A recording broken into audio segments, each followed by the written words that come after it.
विषम परिस्थिति रे जानन्तु चाणक्यଙ୍କ 6टी गुरुत्वपूर्ण कथा। विषम परिस्थिति रे नीतिशास्त्र प्रकांड विद्वान चाणक्यଙ୍କ विचार आपणଙ୍କୁ मार्गदर्शन देव। मनीष जीवन रे एपरी विषम परिस्थिति आसी उपस्थित हो जाए जे से बुझीपारे नहीं कौन करिबो कौन नुहे। विषम परिस्थिति पहुँची गले कौन करिवे। आचार्य चाणक्य निज नीतिशास्त्र पुस्तक रे व्यक्ति को विषम परिस्थिति रे कौन करिबा उचित से विषय रे वर्णना करिसंती। से कहती कठिन परिस्थिति रे मनीष को उचित मार्गदर्शन आवश्यकता पड़ी था। तेणु एक रे ठीक व्यक्ति ठारू मार्गदर्शन नेबा उचित।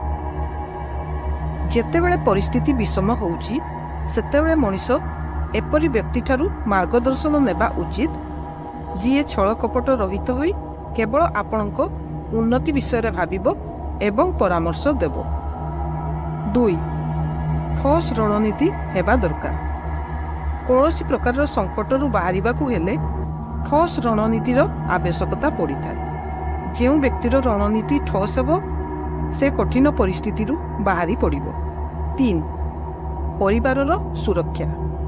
आचार्य चाणक्यଙ୍କ अनुसार कठिन परिस्थिति रे व्यक्ति निज परिवारर सुरक्षार विशेष ध्यान देवा उचित, कारण निज परिवारर सदस्यर हानि हेले मनीष आहुरी भांगी पड़े। 4 धन संचय।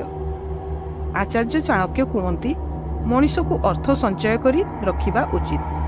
विषम परिस्थिति रे धन मनीषर प्रकृत मित्र होता है। धन थिले मनीष विषम परिस्थिति सहजरे बाहरी जाए।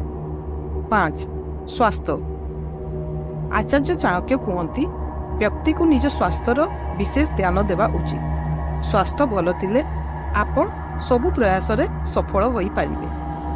6 सावधान हेबा दरकार।